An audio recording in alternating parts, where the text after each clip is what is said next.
It depends on where you are. Yes, depending on Good where morning, you are. everybody. My name is George Cook, and I serve as the Midwest Regional Director of State and Local Public Policy at General Motors. And I have the distinct pleasure of introducing Governor Gretchen Whitmer today for her speech. As a former staffer for the governor, I know firsthand that the governor's leadership uplifts bipartisan values and collaboration to best serve her constituents and the state of Michigan. She is setting up Michigan for decades of growth and success and is laser focused on continuing to grow Michigan's economy. General Motors shares the governor's dedication to driving jobs, innovation, and excellence in our home state of Michigan. As the second largest employer in the state of Michigan, with the most U.S. employees of any automaker across the country, General Motors is grateful for the governor's partnership and her continued advocacy for policies that support business in Michigan and that give us a competitive edge globally. With no further ado, Governor Gretchen Whitmer. Thank you.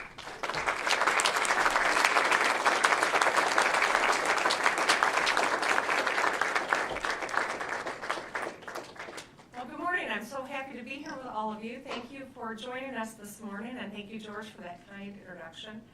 I want to talk a little bit this morning about how we can work together to get things done to grow our economy, protect our national defense, and make a real difference for the people of this country. And obviously my focus is the people of Michigan, but we are a microcosm, so what's good in Michigan is good for the nation. I came to DC because I really believe in our ability to bridge political divides and make lasting progress. And yes, I do believe that, even in my 7 years as governor, in this tumultuous time in this country and around the globe, I still believe that, and I remain guided by the values that I learned growing up in a bipartisan household in the Midwest.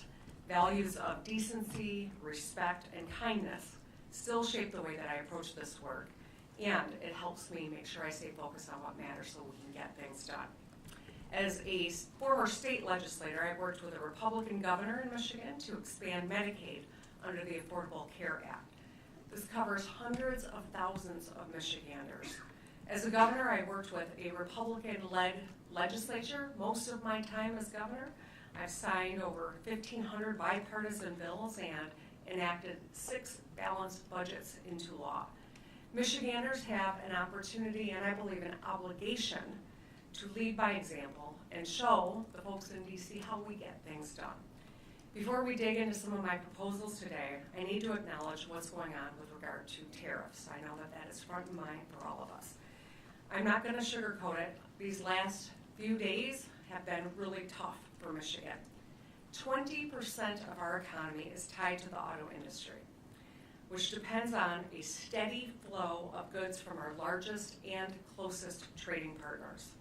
We're home to the busiest international border crossing in North America.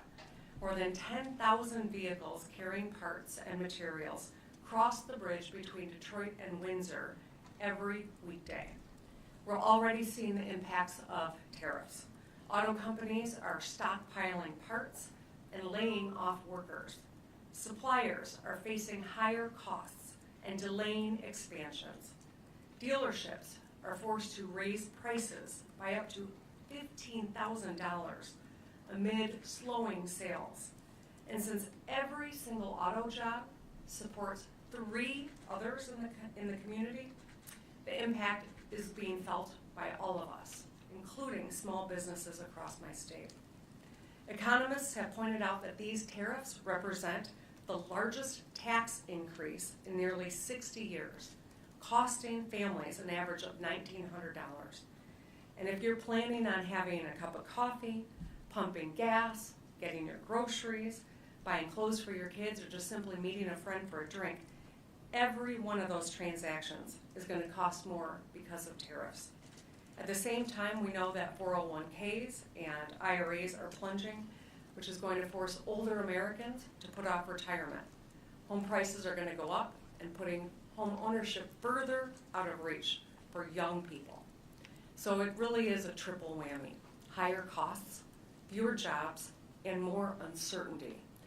And it couldn't come at a worse time. People have been struggling after years of inflation and wages that aren't keeping up. We need government to stay focused on lowering the cost of living. Instead, what we're getting is the opposite. Less money in our pockets, more doubts about future paychecks, critical government services that are getting defunded when they are needed most. I understand the motivation behind the tariffs. And I can tell you, here's where President Trump and I do agree. We do need to make more stuff in America. More cars and chips, more steel and ships. We do need fair trade. No state has lived through the consequences of offshoring and outsourcing more than Michigan. We know that when you lose a factory, it doesn't just mean losing those jobs. Losing people means losing resources. It means fewer police officers and underfunded schools. It means less housing being built and fewer roads fixed. It's a loss of purpose and identity. So while I share the president's goal of bringing good-paying middle-class manufacturing jobs back, it's got to be done right. Reindustrialization could have huge ripple effects, since manufacturing has the highest economic multiplier of any sector. Every dollar spent to make something triggers a chain reaction of material purchases, job growth, and supply chain, and more economic growth. So as I've said before, I'm not against tariffs outright, but it is a blunt tool. You can't just pull out the tariff hammer to swing at every problem without a clear, defined end goal. We cannot underestimate or underappreciate the time and capital it's going to take to actually bring jobs and supply chains back home. So there's not a shortcut here. Strategic reindustrialization must be a bipartisan project that spans multiple presidential administrations. So to get it done, we've got to work with our friends and compete against our adversaries. We need to be strategic about tariffs on the technology we actually want to make in America and on industries where we already have a sizable competitive advantage. Let's carve out autos and energy, both of which are critical to manufacturers and directly impact people's wallets.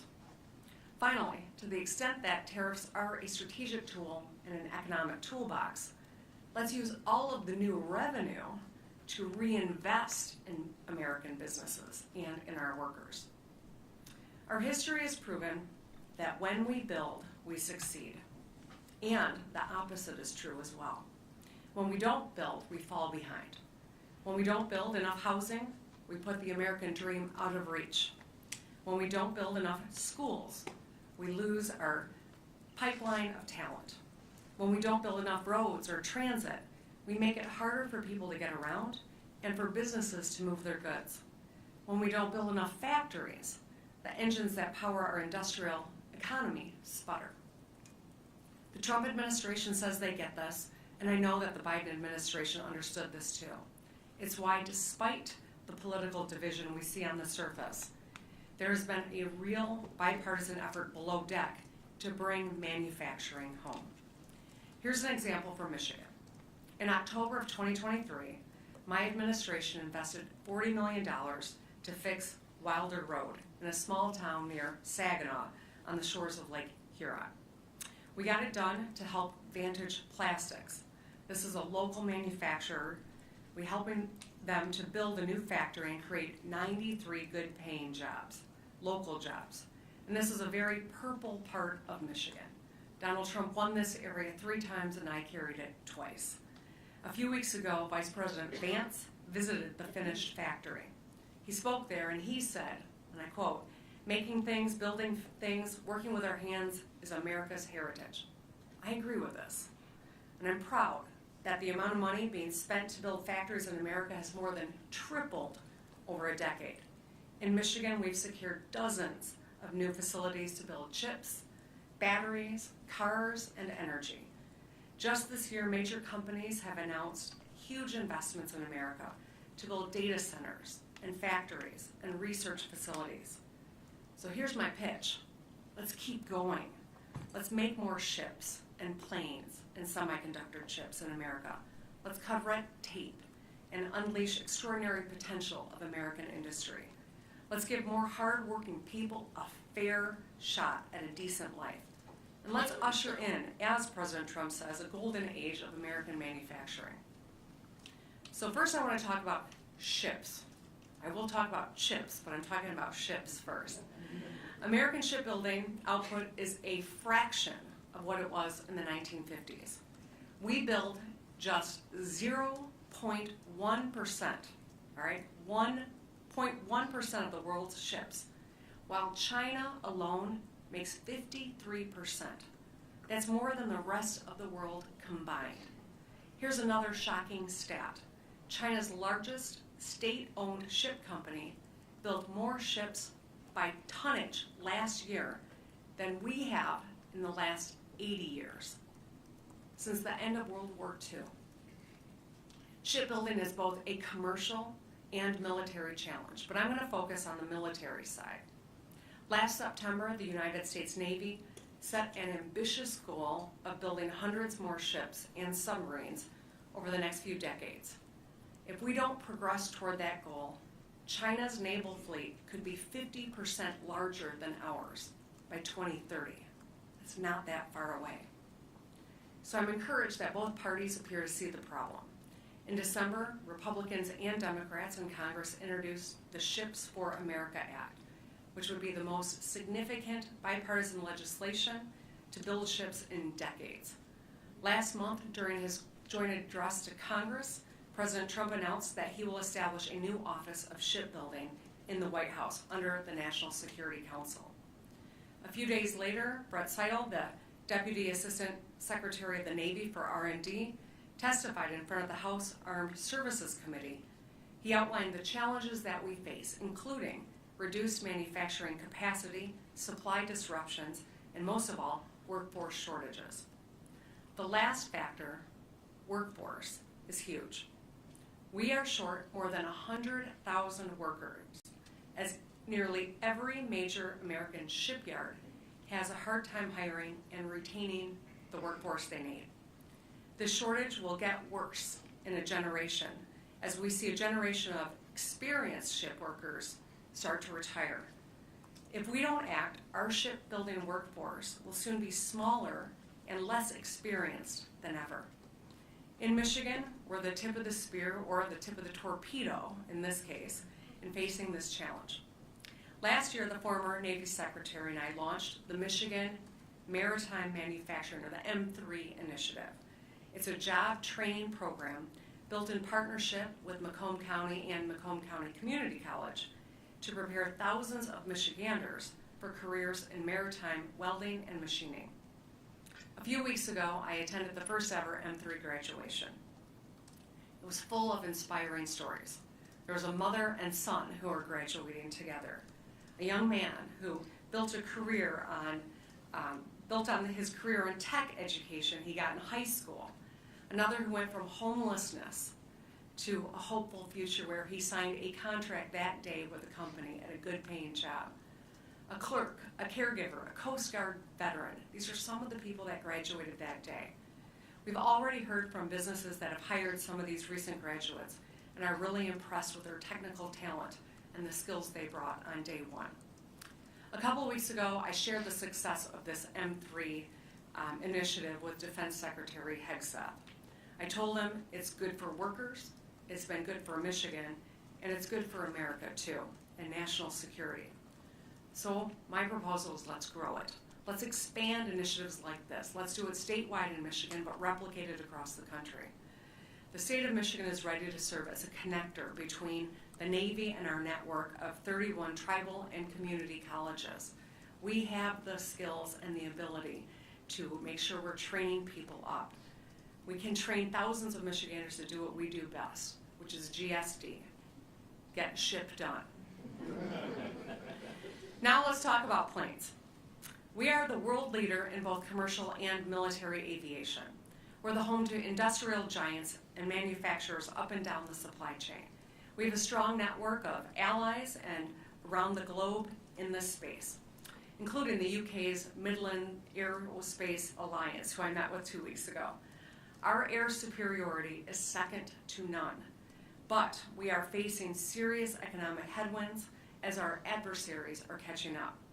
Globally, we're short 17,000 jets and planes, and plane travel shows no sign of slowing down, with an all-time high of 5.2 billion passengers last year. Because of the shortage, however, airlines are having to use older planes for longer periods of time, for an average of 14 years. Now, there's a huge opportunity here to meet demand while making a profit and maximizing market share. China understands this. This is their plan, actually. They're rapidly expanding their aviation industry, both military and commercial, and they're gaining momentum fast. They're world leaders in drone manufacturing, and just the second country after the United States to have two stealth fighter jets, the J-20 and the J-35. China's largest passenger plane company, Commercial Aircraft Corporation, COMAC, now makes models that are competing with best-selling American-made planes on the market. They are on the verge of challenging Boeing and Airbus as a serious competitor. This should serve as a wake-up call to this country. COMAC, like so many Chinese companies, is funded directly by the Chinese government. This allows them to undercut others on the price while they're plowing billions into R&D. We see the same story playing out in the car market. Over the past decade, Chinese automakers, directly funded by the Chinese government, have muscled their way into countries around the world. They can sell at a loss because of the way that they're funded, and they're gobbling up market share, and they're driving out local competition. In Southeast Asia, Japanese giants like Honda and Toyota and Nissan are selling fewer cars. In Europe, Volkswagen was forced to close a factory for the first time in its century-long history because of Chinese competition. If we don't hit the throttle now, while we lead in the commercial and military aviation, China will pass us. That's something we cannot afford. We must protect our lead, and Michigan is ready and poised to do whatever it takes to win this. We can lean on our manufacturing experience and skilled workforce to boost domestic aviation manufacturing. We've got history here. There is precedent here. During World War II, Michigan automakers and suppliers took to the skies. In a matter of months, we shifted from producing cars and trucks for civilians to producing airplanes, tanks, guns, and shells for GIs.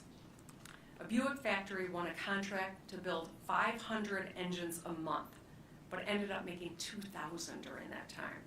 At Ford's legendary Willow Run Airport, 42,000 Michiganders rolled a B-24 bomber off the line every hour, 24/7, for a grand total of 8,865. And a generation of Rosie the Riveters said, "We can do it," and they worked in the factories. We were able to get it done because the federal government set a clear strategy, made it easier to move fast by slashing red tape, and simplified procurement. When you already know how to make something complicated, like a car, it's a lot easier to shift your factory to make something else. Domestic manufacturers, whether they're multinational corporations or small and mid-sized companies further up the supply chain, stand ready and capable to do this. If we collaborate at the state and federal level, we can make targeted investments to retool our factories, to make planes, plane parts, and drones. We have manufacturing and innovation ecosystem that is uniquely suited for modern defense and aerospace needs. Another contributing factor to slowing aviation industry, just like with shipbuilding, is a shrinking workforce. Nearly a quarter of American aviation technicians have fewer than 5 years of experience, as a huge wave of retirements is about to hit the market. Experts estimate that by 2028, we'll be short 37,000 aviation techs. At the state level, I can tell you Michigan's doing our part. We've made historic bipartisan investments in places like the Selfridge National Air Guard Base, key defense hub and economic anchor that supports thousands of jobs and hundreds of military families in Macomb County. I established a new statewide Office of Defense and Aerospace Innovation, and in the heart of Detroit, we set up the Transportation Innovation Zone, where aviation and aerospace startups can easily test new technologies in public airspace. But we can't do this alone. We need help from Washington. We need a coordinated national strategy and bipartisan investment to grow America's aviation industry and workforce. Otherwise, we know that China is going to eat our lunch. If we're proactive, we can create tens of thousands of good-paying jobs and protect our national security and lower costs for travelers around the world and here at home. So let's make it easier for aviation and aerospace to thrive in America. Let's put a ruthless emphasis on outcomes over process. And let's build and innovate and own the skies. I started speaking about big manufacturing projects. Now I want to focus on the smallest. I want to talk about semiconductor chips. Chips are the brains behind so much of what makes our lives work. They're in our phones, they're in our cars, they're in our appliances. They're critical for AI technology as well. Decades ago, we invented chips, and we used to make them too. But then we just ceded ground to other nations, especially China. For a long time, we made zero logic and DRAM chips. These are two of the most advanced types that we all rely on. Thankfully, Republicans, Democrats, and industry leaders came together to do something about it. During President Trump's first term, we started a serious national conversation about semiconductor manufacturing. A few years later, during the Biden years, Congress passed bipartisan legislation to bring chip manufacturing back home. I'm grateful to so many of our congressional delegation who fought hard to get it across the finish line. Now, because we work together, we are seeing real progress. An example from Michigan is Hemlock Semiconductor, who expanded in their hometown near Saginaw with a new facility that's going to create more than 1,000 jobs. Hemlock is one of the largest producers of hyper-pure polysilicon. You're never more than a few feet away from Michigan-made polysilicon because it's in nearly every single electronic device in the world. Nationally, we're now on track to make 20% of the world's logic chips and 10% of the DRAM chips, up from zero. We're building 17 chip fab facilities, including one from each of the world's 5 best and biggest manufacturers. Altogether, they've committed to investing more than $600 billion in America. And I know that there are still more in the pipeline. These chip fabs offer thousands of jobs during construction and thousands more permanent, long-term local jobs once they are completed. Both Democrats and Republicans agree that we must stay on the bleeding edge of technology. The President even mentioned chips during his speech to Congress and set up a new United States Investment Accelerator to oversee semiconductor projects. We have the momentum right now, but we cannot risk stepping back or faltering. We need to continue strong bipartisan efforts at the state and national level to make more chips. The bottom line is that when America innovates and when America builds, America wins. We all want manufacturing to be stronger than ever. Nobody wants that more than Michiganders. We pride ourselves on the things we make and grow. As I've laid out, we need a consistent national strategy, united around a new economic consensus that a lot of Democrats and Republicans now share. Let's make stuff in America.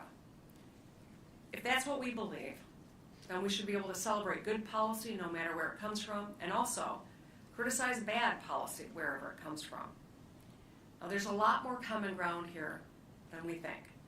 While partisanship seems to have infected every aspect of our lives, and it's exhausting.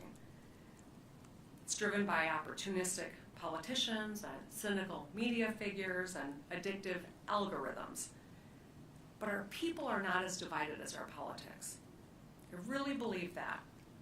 People from every walk of life call Michigan home. We are a microcosm, and that's why every presidential election, people look to see what's going on in Michigan.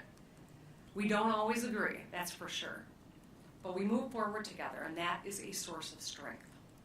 It's why I came here to DC. Building on an industrial economy is no small task. It's thousands of small tasks.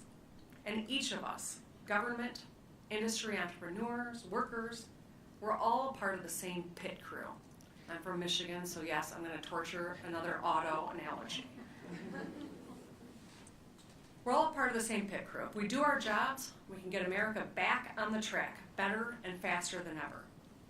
Don't just take my word for it. Talk to someone like Roger Penske. He's a successful businessman who's built a $43 billion company, 74,000 employees, and that company happens to be headquartered in Michigan. In addition to his thriving commercial trucking business, Penske runs the world's leading motorsports enterprise. He knows what it takes to run a good pit crew and build a business that is successful. At the Detroit Grand Prix, the Penske crew runs a full systems check, replaces 4 tires, and pumps 20 gallons of fuel in 6.2 seconds to get their car moving toward the checkered flag as quickly as possible. They work together. They use a data-driven strategy. They source the best products they can to win. That's what we should be doing as well. I know there's been a lot of talk recently about government efficiency, but the proposed solutions have been solely focused on firing people from the crew or stripping away critical parts. That's no way to win a race.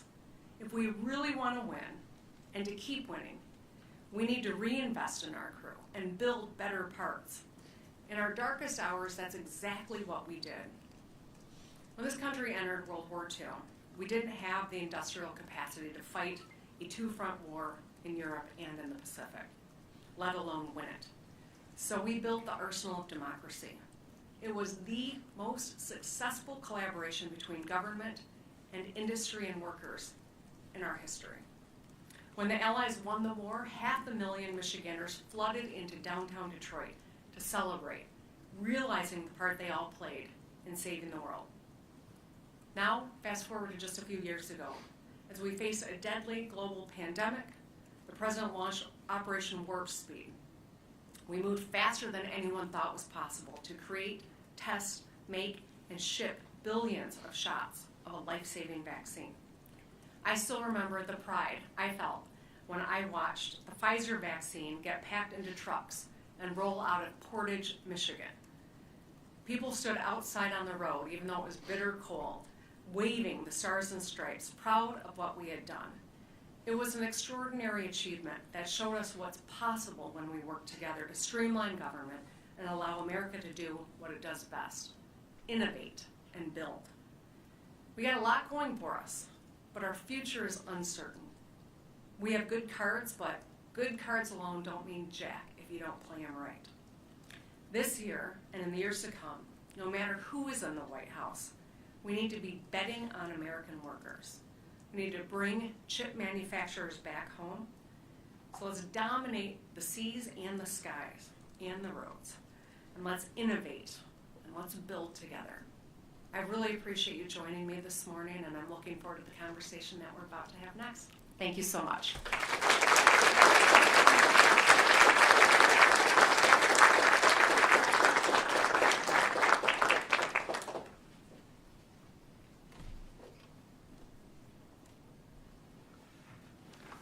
Governor, thank you for those comments. It makes me proud to be a Michigander, proud to be an American. Thank you so much. It's a privilege to be here today to introduce Governor Gretchen Whitmer for her fireside chat with Gretchen Carlson. As a guy named George, I very rarely share a room with another George, let alone a stage, so it's good to make the distinction. Gretchen Carlson is an acclaimed journalist and co-founder of the nonprofit Lift Our Voices, which seeks to change workplace cultures and empower every worker to feel safe, respected, and included. Gretchen is a fearless advocate for women's rights and helped pave the way for the global #MeToo movement. She is a former CBS News and Fox News journalist, best-selling author, TED Talk alum, and champion for workplace equality. Gretchen brought together Democrats and Republicans to pass 2 important bipartisan laws, the Ending Forced Arbitration of Sexual Assault and Sexual Harassment Act in March of 2022, and the Speak Out Act in December of that same year, two of the biggest labor law changes in the last 100 years. Gretchen has shown what it means to work across the aisle to get results, and as Governor Whitmer pointed out earlier, with signing almost 1,500 bipartisan bills into law, she does as well. Thank you for the opportunity to be here today. I will now turn it over to the Governor and Gretchen Carlson, and I look forward to their conversation.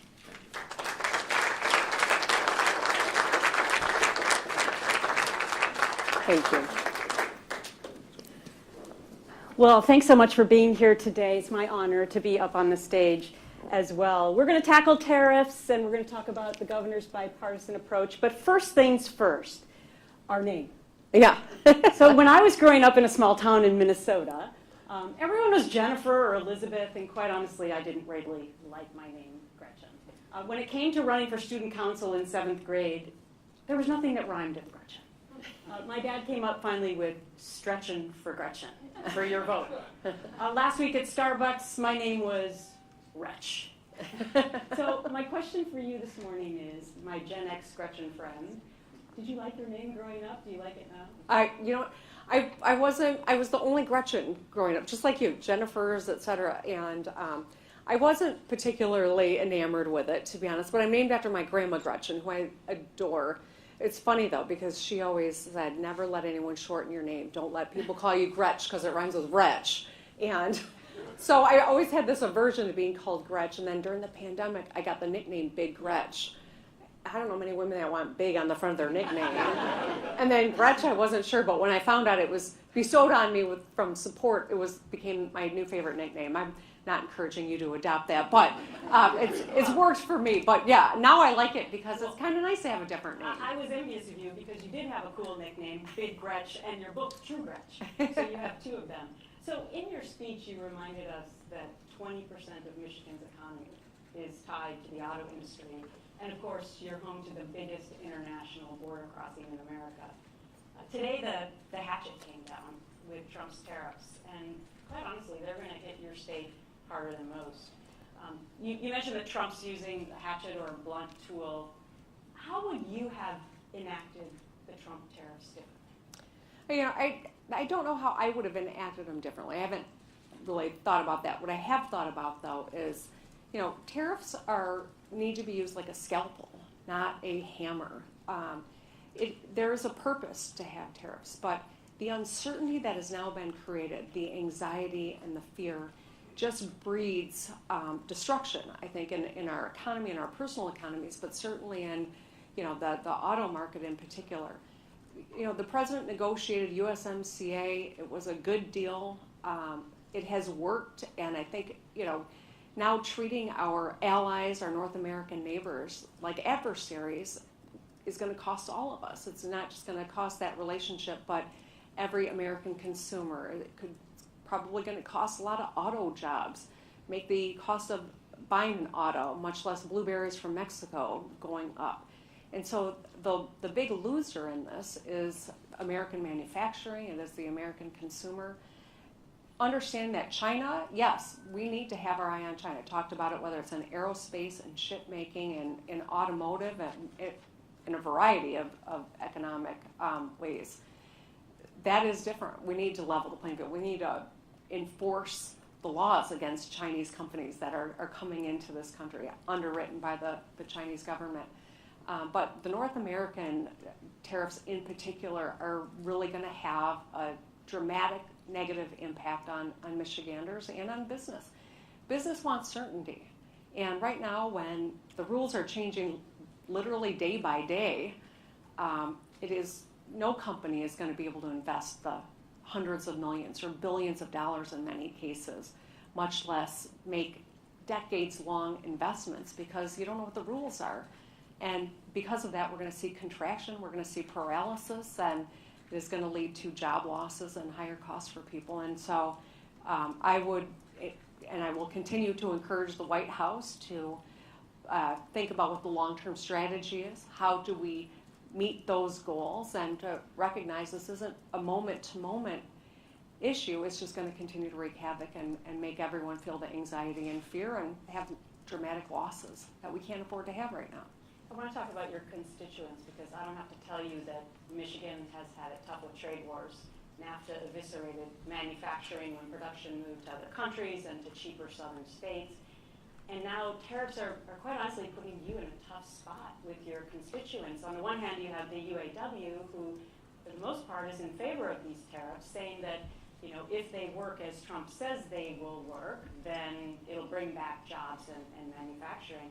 But on the other side, you have the auto manufacturers and you have the auto dealers who are going to get killed with these additional tariffs. So how do you thread the needle for all of your constituents? Well, as I talked, Michigan does feel, there's a saying that when America gets a cold, Michigan gets the flu, right? We are the first to be hit when, to feel the pain of decisions that could be argued to be capricious or not strategic. We feel it harder than any other state, and that's what we're seeing already in Michigan. I understand the sentiment that some are conveying, yes, we should be onshoring supply chains. I agree with that. Yes, we should be building more stuff in America, 100%. It's a national security issue on top of all the other reasons that it's a good thing for jobs, it is a good thing for consumers. And if we had a magic wand, could we all go back and redo some things differently? That'd be lovely, but we don't. The reality is, in this moment, we have supply chains that have been built up with our North American neighbors that American jobs rely on, seamless flow. Yes, perhaps we should be onshoring, and the goal is great, but we need to be realistic. That doesn't happen overnight. There are suppliers that are still trying to recover from inflation and COVID who are on the bubble and don't have the resources to weather this up and down uncertain time that, where the rules keep changing. And so I do worry that a lot of businesses won't make it if this goes on much longer. I worry that big companies that are reliant on those small businesses then pay a price as well. I have done a little bit of traveling abroad recently, and I can tell you there is an anti-American sentiment that they're saying don't buy American goods anymore. American companies are going to pay a price for that. And so I'm really very concerned about how do we navigate this. As for the UAW, we'll lose some UAW jobs. And I understand the leader wants to try to be a part of the conversation, and he's a good guy. He's done some good things, but I think that the longer term concern is the loss of UAW jobs and the pain that's going to be inflicted in the short term. Well, speaking of that, immediately after the Trump tariffs were announced, 900 UAW workers were laid off. The University of Michigan economist says the steel and aluminum tariffs alone will cost Michigan 600 auto manufacturing jobs by the end of next year, an additional 1,700 jobs in industries that serve auto workers. So, to your point, are the tariffs really good for auto workers? I would argue they're not. I would argue that all of this uncertainty is going to cost every one of us, but especially auto workers. So, and I think we're already seeing that, the immediate impact. The longer term, it could be a lot worse. So some experts are also arguing that manufacturing in 2025 and beyond isn't like the 60s or the 70s. Jobs have been modernized, obviously, with technology and AI, and that those will actually be the new jobs that are coming, if any. So you talk a lot about the hope of future manufacturing jobs. Is that really real, not to mention that they take time to come to fruition? Yes, it is. As I talk to economists, there's no question that the type of manufacturing is very different. It's a lot cleaner. It's a lot more automated. You still need a lot of people. You need people to run the machines. You need people with a higher, different, set of skills in order to do this. And as we look at shipbuilding and aerospace, as I was talking about earlier, there's a huge amount of need. There's a real opportunity for us in manufacturing, good paying jobs, but it requires discipline. It requires marshaling the resources, streamlining the processes, and making sure we've got the workforce to do those jobs. And so, as I highlighted M3, which is a great initiative that we have in partnership with the U.S. Navy. It's going to take thousands of small investments like that in order for us to meet the need, but there's a real opportunity here. if we seize on this, in 10 years, our manufacturing capabilities will be even more advanced. We'll have more people making more money, but also we will be owning these industries instead of trying to catch up or having our adversary be the dominant leader in all of these realms. So last week, Trump demanded that automakers not pass along the increase in costs to consumers. Ironically, my family was in the car business in Minnesota for 100 years, so I've lived this and seen the ups and downs. Dealers honestly don't make money selling cars. I mean, they make it in service and body work and used car sales, and so the margins are small for new cars. There's no way they can absorb these kinds of tariff costs. So where are these higher costs going to be passed down to? The consumer? To the dealer? Who? Yeah, well, the dealer won't be in business very long if they assume all the costs. So it will, by necessity, be passed on to the consumer. This is a tax on the American people. And, I know that tariff is a term of art, but the reality of what it means for the American consumer is it's just like a tax. And unfortunately, it's unclear how this is going to strategically benefit the American economy or the American consumer. And I think that's the big problem here. The uncertainty as well. People are watching what's happening in their personal lives. Businesses are watching what's going on with the market. It is a direct reaction to the continued change in what policy is, whether or not it's negotiable. And then some days it is negotiable. Some days it's this percentage or it's this percentage. I mean, this will have a paralyzing impact on the economy. And if you think that a company or a country is paying the tariff, you're being misled. It is the consumer that ends up paying the cost, and it's a tax. And that leads us to what happens to the economy. JP Morgan and others are now predicting 50 to 60% possibility of a recession.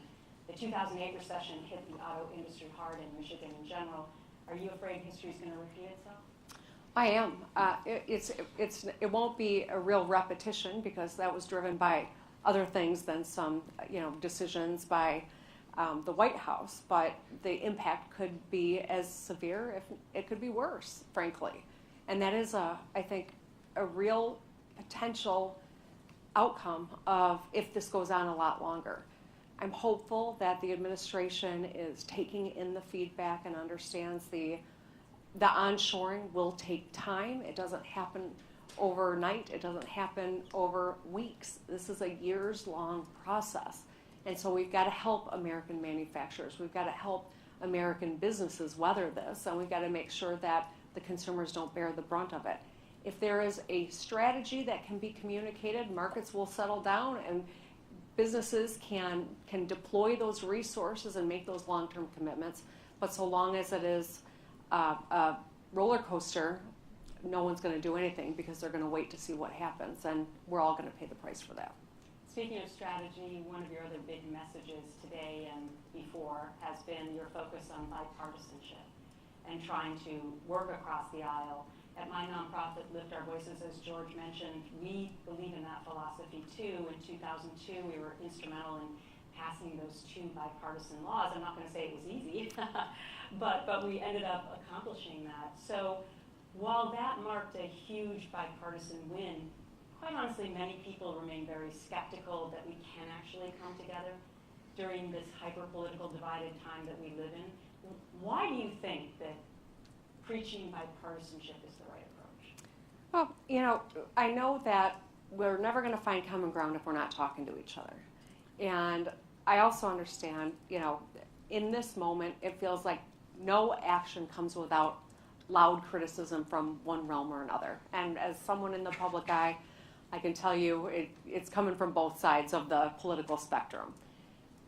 I met with some of my friends in the Michigan legislature, and someone was talking about how difficult it is to find, common ground and to get everyone on the same page. And I said, all right, stop trying to do that because you'll never be successful.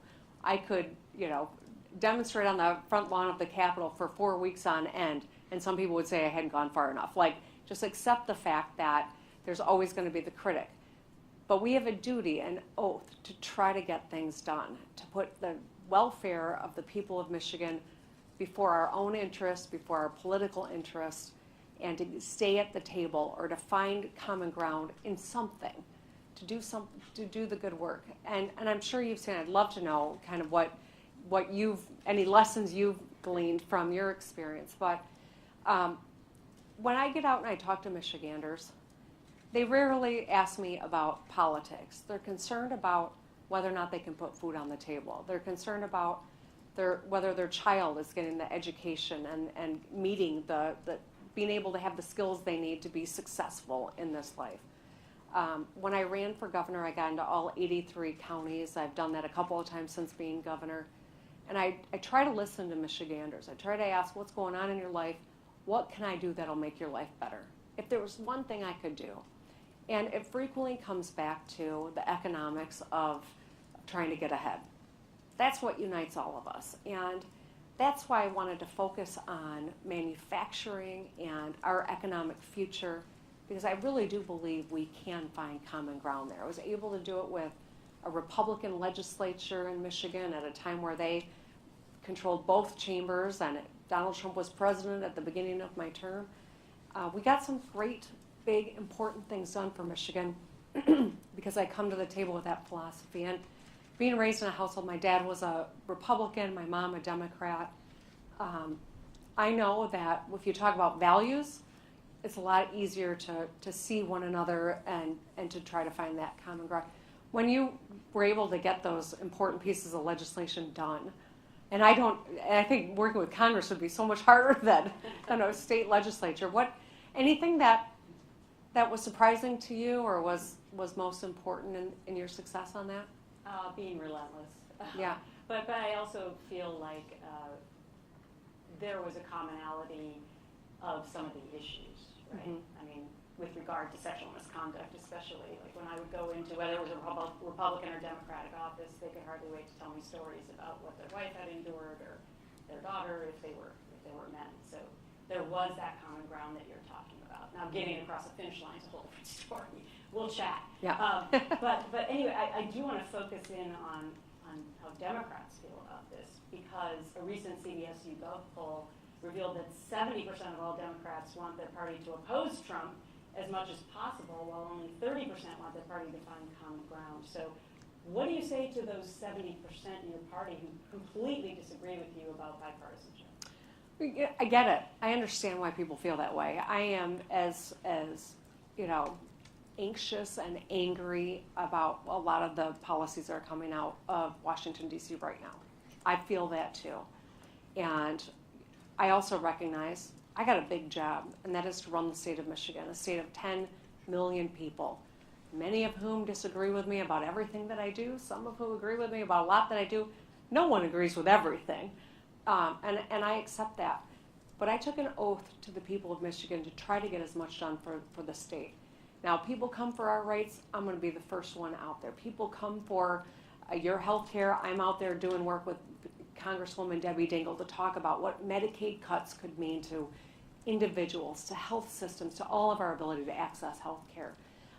I'll continue to do that work. I will hold people accountable. I also got to continue to make sure I got a seat at the table so I can try to get important things done. For instance, today I've got the Republican Speaker of the Michigan House joining me here in Washington, D.C. We're going to have some meetings with cabinet members and at the White House to talk about protecting the Great Lakes. I don't know if he knows that that's one of the things I want to talk about, but I'm going to talk about, making sure that we are growing our economy and landing good paying jobs. We've got some opportunities in the works. We could use some help. I want to talk about that. I'm going to talk about the impact of tariffs. I don't know that I'll make any ground, but I'm not going to cede the opportunity to talk about something that is important to my state. And I think it was Pat Schroeder. I know the quote's been attributed to a lot of different people, but I think it was Pat Schroeder who said it. If you're not at the table, you're on the menu. And my oath to the people of Michigan is to continue to show up, even when it means I'm going to get my lunch handed to me. I'm going to keep showing up and keep fighting for the people of Michigan, no matter who is at the other side of the table. That's my job, and I'm going to do it until my last day as governor. So speaking of messaging, obviously after this last election, Democrats were sort of flummoxed by what the messaging should be. And quite honestly, the party's struggling with what the messaging should be to voters. Your focus in your speeches has been on costs and jobs and roads. Besides being bipartisan, is that the right messaging for Democrats? Well, I think everyone needs to listen. Not to me, to the people. I know that I've learned so much by just showing up and asking the question, what's going on in your life? What do you need? What are you worried about? That's what public servants should be doing. Not telling people what to be angry about, but listening and focusing on solving the problems that are vexing the people of this country. In my case, the people of Michigan.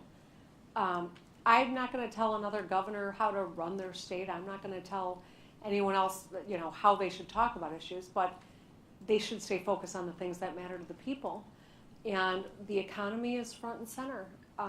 For anyone to think that if you're worried about putting food on the table or keeping the lights on at your home, that you've got the bandwidth to care about a million other things, maybe they care, but all their energy is consumed by survival. And so fixing the roads is not just about making a smoother drive for everybody. It's about helping people keep more money in their pockets so they're not shelling out thousands to fix the rim on their car when they got to pay the rent and child care. It is about the fundamentals, and I think that's maybe why I got elected in the first place and why I got reelected by such a large margin. I'm staying focused on how we can help Michiganders get ahead, keep more money in their pockets, and have good paying jobs. So whether the message from Dems is being bipartisan or changing their mind about transgenders in sports or talking about jobs and infrastructure, who's going to get it right? Who is the leader of the Democrat Party right now? Well, Democratic Party only has one true leader when we have the White House. When we're not, when we don't have the president, there's a lot of leaders in the Democratic Party. I think I'm really fortunate to have such a great bench of fellow governors that I call my good friends that, have been really important in terms of helping us navigate historic challenges from pandemics to the current situation that we are in, to leaders in Congress who play a really important role in terms of what's going on here in Washington, D.C. So I would say there's very rarely one true leader of the Democratic Party, and probably the same true on the other side of the aisle, although maybe not in this moment. But, at the end of the day, we've got to make sure that we stay focused on the things that matter to the American people. If we are sidetracked by issues that aren't salient to the average person, I don't see how we have a different outcome than what we are experiencing now. And that's why I want to encourage people talking about the economy, talking about good paying jobs, American manufacturing, solving people's problems. That's the most powerful way that we can improve the lives of people in this country, and I think that's what we need to remember. So at Lift Our Voices, we know how important it is to support all workers. Are you saying then that your plan is going to get back the working class who went to Trump last time? Your plan's going to get back independents who decide every election and went to Trump last time? It's not my plan. This is a lesson from our history. This is an assessment of our reality that we are in right now, and where do we want to be. I think that's the kind of analysis every one of us should be doing. We want leaders who are not just focusing on keeping us angry with one another, but where do we get to where we want to be? That's what I'm talking about here. This is about an honest assessment of our challenges, but also an optimistic view of what's possible, where we can find a future where every person can get ahead and be a part of building a country that is a world leader.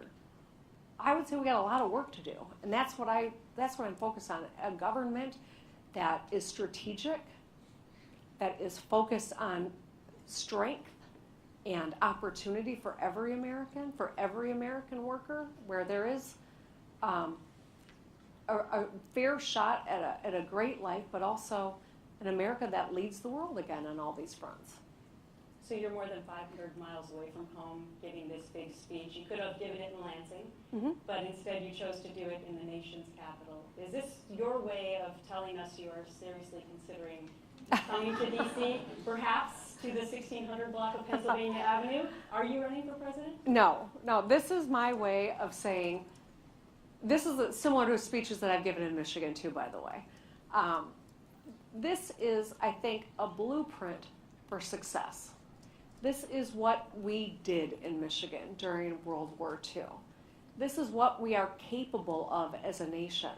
We need leadership that stays focused on doing these things so that Americans can get to work doing the big manufacturing that we are falling behind on globally, so that we can harness the strength of American companies, American institutions of education, and the American workforce. That's what this is all about. I desperately want whomever is here in the White House today or in the future to really be thinking long term about how do we build a country that is leaders, that is revered again, that is dominant in these industries, and that has a lifestyle that is the envy of the world. That's who we were at one point. We can be that again. But I think this is what the blueprint should be. Well, when you do decide to run for president, I hope you tell this Gretch first. You got it. All right, so big Gretch, true Gretch, Governor Gretchen Whitmer, thank you so much for Thank you, this time. Gretchen. I appreciate it.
What do you think?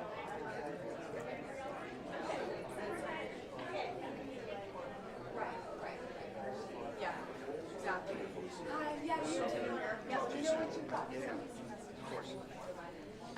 Thank you. Yeah, it's so funny. Right.